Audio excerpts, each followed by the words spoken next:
Whopperville is a story by Scott M. Peterson. I talked to him a little bit earlier on the phone, and here's the story that we talked about that he sent. It's about lies and more lies and the people who tell those lies and propagandize the world with the lies that they tell and interfere with the operation of what used to be, or could still be once again if we got our heads screwed on straight, a free country. Scott M. Peterson wrote, "Flyover places abound on planet Earth today.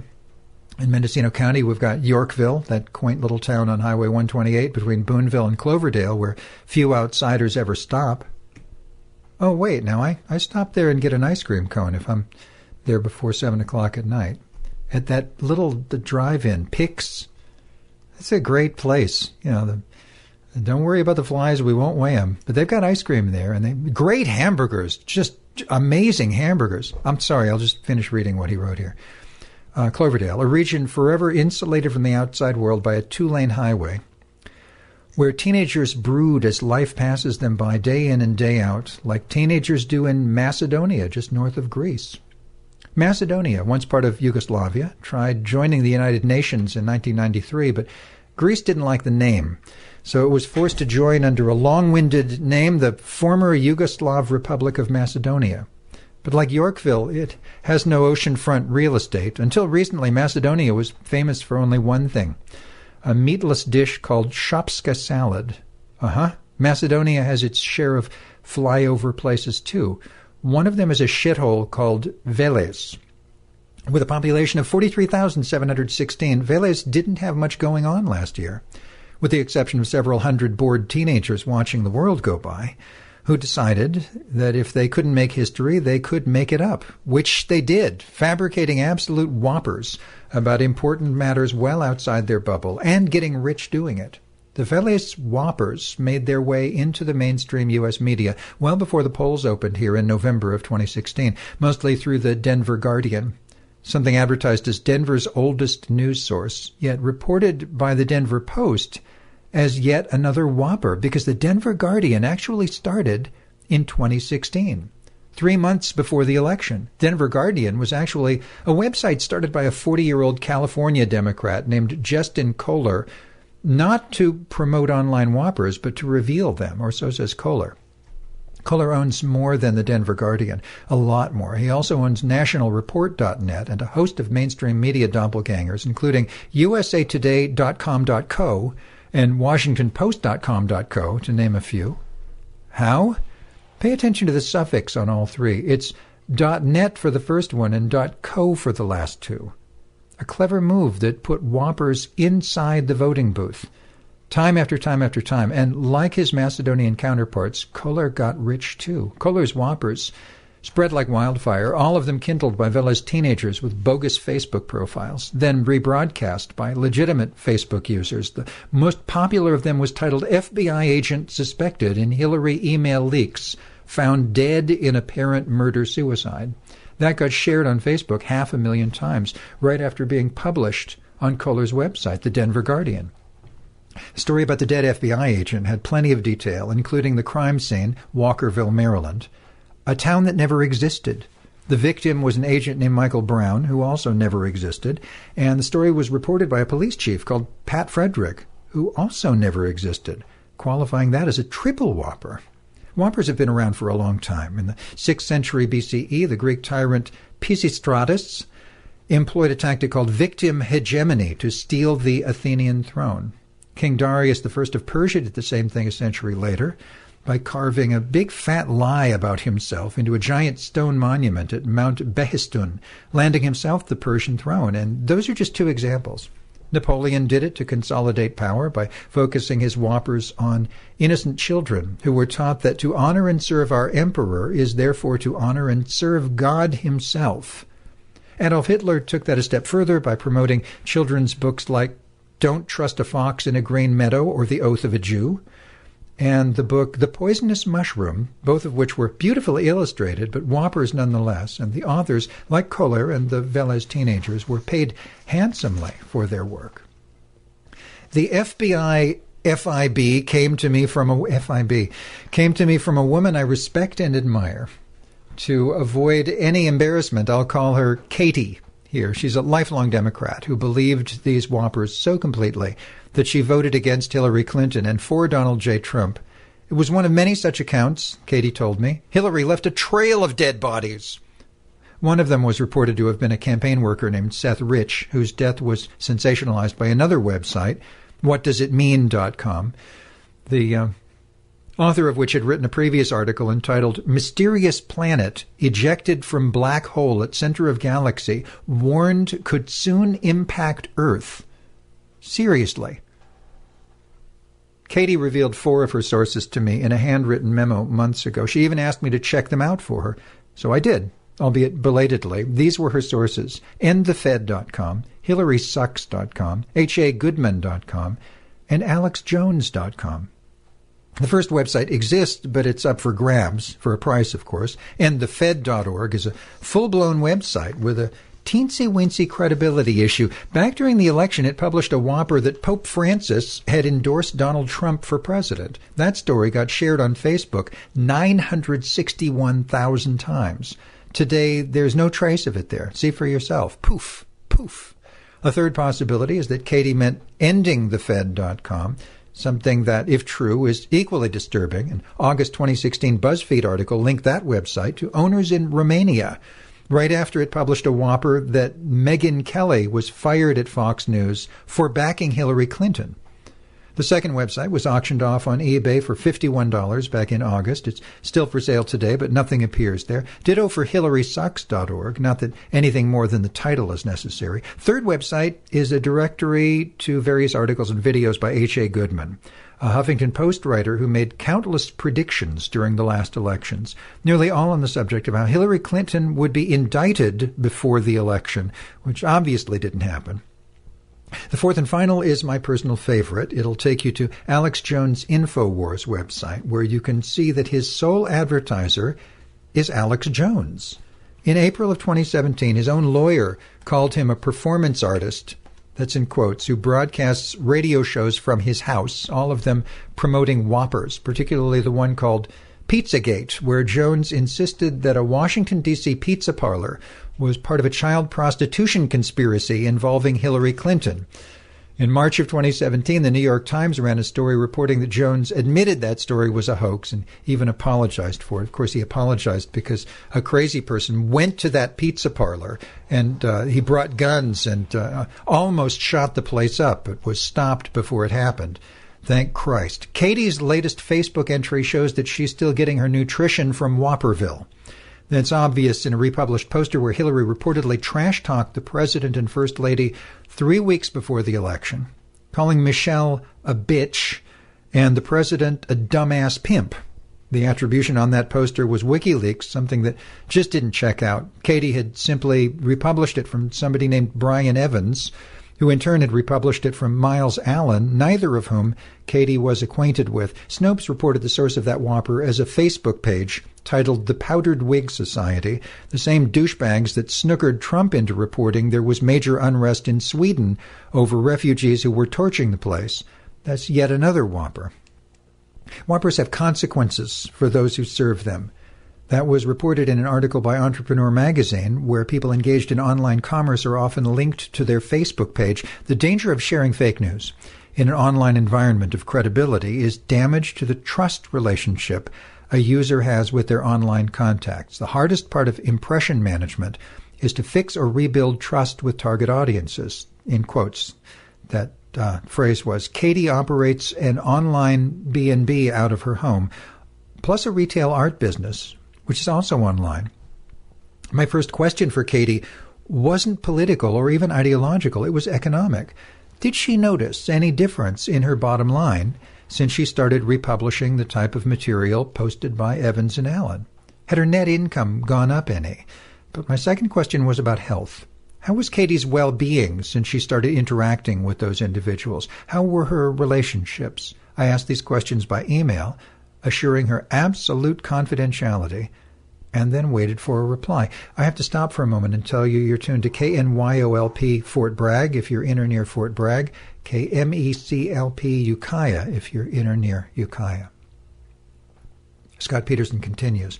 Whopperville has made out like a bandit, or at least that's what's claimed there. In December of 2016, CBS reported that one Velez teenager earned 4 figures a month pumping these stories out. But there are rules. He told a CBS reporter, "You have to write what people want to see, not what you want to show."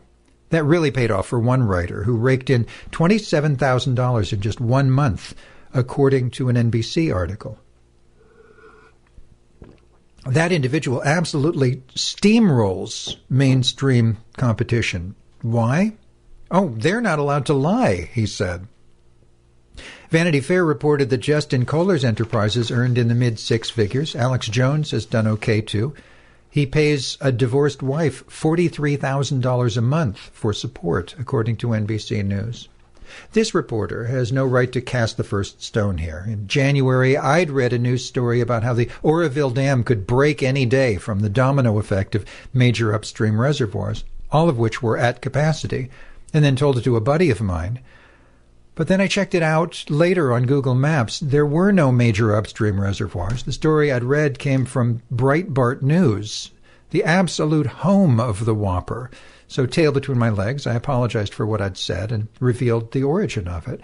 Feeling all the more stupid for it, my only question was this. If Katie came to the same conclusion, how would she feel? Katie got right back to me on that one. She'd never actually confirmed that at WikiLeaks, relying instead on information, quote, they sent out. I've never known WikiLeaks to send anything out, so I asked Katie who they were, and sure enough, it was good old Brian Evans. Notice the quotes. So I went to his Facebook page and threw down, either come up with a URL or website address to back that story on WikiLeaks, or else walk that motherfucker back. That exchange was entirely familiar, especially from one who's gotten phone calls from foreign telemarketers with names like Brian Evans before, who, especially when flustered, tend to lose their newly minted American syntax. So I put him off balance, first by asking if he was a U.S. citizen. He wouldn't answer yes or no on that one, but he was definitely pissed off like a teenager. Then he responded with a question about my, quote, CIA masters, and further inferred that I didn't like somebody who, quote, doesn't toe the corporatist line. That sounded just a touch Eastern European to me. At any rate, Mr. Evans and his fellow fry cooks couldn't come up with a single WikiLeaks URL for their little fairy tale, pretty much confirming what I'd suspected, that this was Whopperville. Evans, or whatever his name is, gave me some valuable insight into Whopperville's first line of defense when challenged, which is that the U.S. mainstream media is where all the Whoppers come from, and that Facebook is something that every red-blooded American can absolutely rely on. So in bidding adieu, I wished Evans the best of luck using that on his next U.S. passport application. Meanwhile, I wanted to track that image down, so I dropped Miles Allen a note on his Facebook page to find out where he'd gotten it. By the looks of his profile, Allen is on the up and up. He raises border collies in Florence, Texas. His phone number is listed at 512-630-1074. He's even got a YouTube website showing them off with a perfect Texas twang, showing them off, the border collies, that is, as opposed to Brian Evans' page that's got no profile information at all. And by the looks of his posting frequency, it looks like he does Facebook constantly, just like a teenager. Another distinguishing feature was the traffic on Allen's Facebook page. These are critical thinkers. 3 out of 5 called that image for what it is, a Whopper. Unlike Brian Evans' page, where cohorts with Western-looking names march in lockstep with their pimply-faced leader, but the last big tell was the clock. Around 6 p.m. Pacific time, quote, Evans' activity slowed down considerably. By 10 p.m. it stopped, which by my watch was 8 a.m. local time for Velez, when all teenagers are asleep. The riddle of why all the people on, quote, Brian Evans' Facebook page acted alike was solved by an article in Wired magazine. The Velez teenager they spoke with had 200 or so bogus Facebook profiles, and for American names, the cost of a fake profile is only 50 cents. Thus, for a tiny investment, Brian Evans can look like one very popular guy. Psychologists have an explanation for Whoppers and why people like Katie are so vulnerable to them. A recent article in Psychology Today identified something called naive realism, where people tend to accept information that supports their beliefs while rejecting information that doesn't. So Whoppers weren't necessarily responsible for starting Katie's beliefs, but they certainly could have reinforced them. Another study in psychological science identified conservatives as particularly vulnerable to Whoppers, not because they're dumber than liberals, but are certainly more fearful, which is precisely what the Velez teenagers exploited in American voters. Fear. And a third study at the University of Minnesota showed that conservatives are more likely to believe conspiracy theories. One final mystery remained. How could a registered Democrat like Katie be persuaded to vote against her own party? That question was answered by Christopher Steele in his dossier on Russian involvement in the U.S. election, who said that the DNC, that's the Democratic National Committee, leak had been an attempt to swing supporters of Bernie Sanders away from Hillary Clinton and across to Trump, something that virtually all of the Whoppers focused on, not by creating, but merely amplifying the hatred against Clinton, which is what Whopperville did perfectly. The conclusion of my interview with Katie took an interesting turn. After confronting her about what she'd posted on Facebook, she admitted to being fooled, but then went on to defend her vote against Hillary Clinton, stating by email that it was the WikiLeaks disclosure of Clinton's and Podesta's emails that changed her mind, and adding, enough information in them for me to never support Hillary for anything but a prison term, thereby supporting the findings of all three studies. Whoppers didn't create Katie's current position, but they certainly amplified it and reinforced her support for someone who's not even arguably the worst president in U.S. history. I think he means who's arguably the worst president in U.S. history, so I'm just going to correct that there. Katie says that her Facebook postings have had no adverse impact on her personal relationships, so it was time for a little horse race to measure her popularity on Facebook. At this writing, I've been active there for less than a week, and I've got umpteen friends. Katie's been active there for 6 months, but has 10% fewer than me, which is really strange since I don't sell merchandise or rent rooms online. She's also told me, quote, I really don't do business online anymore, something that's completely contradicted by her Airbnb advertisement. Katie's B&B has 5-star ratings, too, and it's booked solid for weeks in advance, suggesting that her online customers may not have connected the dots, at least not yet, leaving Katie, at least potentially, exposed to teenage Velesian blackmail. Avoiding Whopperville is a challenge, especially when you're up against hundreds of talented Macedonian teenagers who don't mind deceiving others for a living, but it's possible. Here are a few good sources. Snopes, that's Snopes.com, SNOPES.com, has been around since 1995. It was started by U.S. citizens David and Barbara Mickelson for one purpose only, exposing Whoppers. But 80% of its 8 million visits a month are from the United States. It's worth mentioning that the Velez teenagers hate this site. Fact Check, that's factcheck.org, was launched in December of 2003 by Brooks Jackson, a former Associated Press reporter and U.S. citizen. It's a nonprofit funded by the Annenberg Foundation, so it's clean as a whistle. In 2006, Time magazine named it one of the 25 sites we can't live without. It's also been the recipient of 4 Webby Awards. Truth or Fiction got started in 1999 by talk show host and U.S. citizen Rich Bueller. It has a staff that researches both Whoppers and sources, so Velez teenagers beware. Here are some sources to avoid. WikiLeaks. WikiLeaks.org was founded by foreign national Julian Assange in 2006. WikiLeaks claims to corroborate the material it publishes, but since virtually all of it's stolen, that's impossible. Not that it matters. Anything from WikiLeaks is fruit of the poison tree and therefore bad for you. Assange is currently holed up in the Ecuadorian embassy in London, trying his best to avoid extradition to Sweden, where he faces charges of raping a Swedish teenager. That's not true. I don't think the Swedish teenager was a teenager, and he doesn't face charges. They want him for questioning, and they just dropped the charges. So it's still dangerous for him to leave the embassy. Just to let you know, he still has to stay there. He could be kidnapped by anybody and spirited away to the United States. And treated worse than we treated the people that we hated enough to torture to death in our torture prisons. So he's probably going to stay there for a little while longer. So Infowars.com is the brainchild of Alex Jones, a self-described performance artist whose motto is, "There's a war on for your mind." Jones may be a U.S. citizen, but he's not a very good one. He fought his ex-wife hammer and tongs for shared custody of their 3 kids, but lost after she testified he's not a stable person. Anything coming from Infowars or Alex Jones should be regarded as a train wreck style entertainment and not responsible journalism.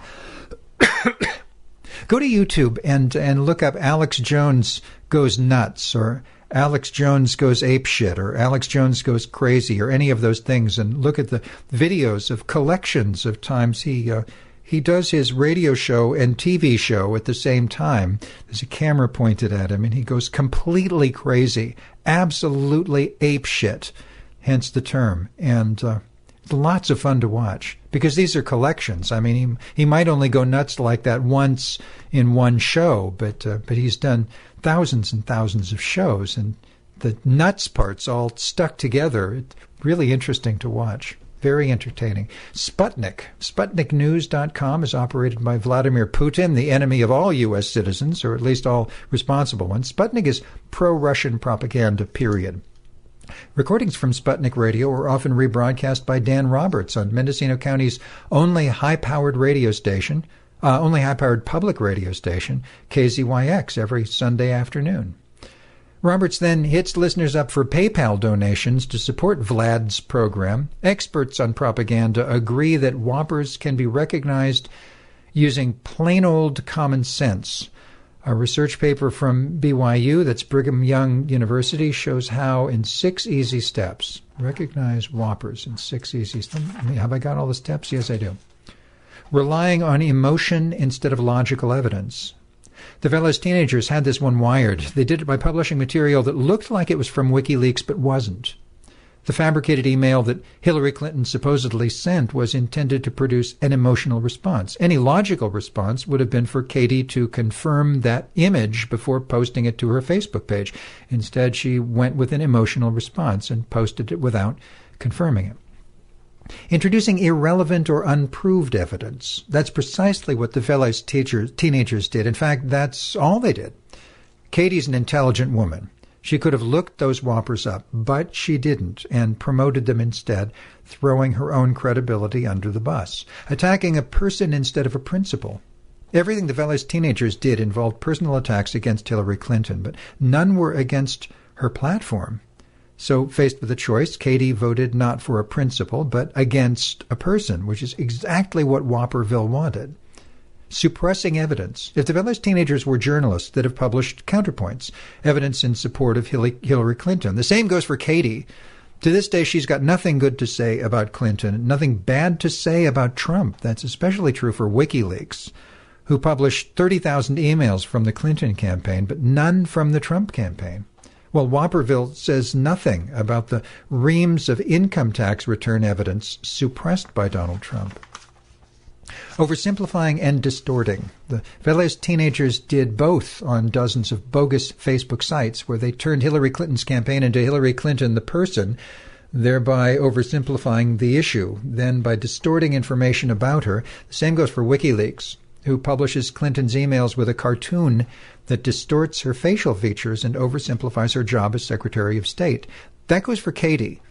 As a registered Democrat, her Facebook page should have some content to promote her party's values, but instead she makes it all about the person, thereby both oversimplifying and distorting the issue, which isn't about the person, but her own party's values.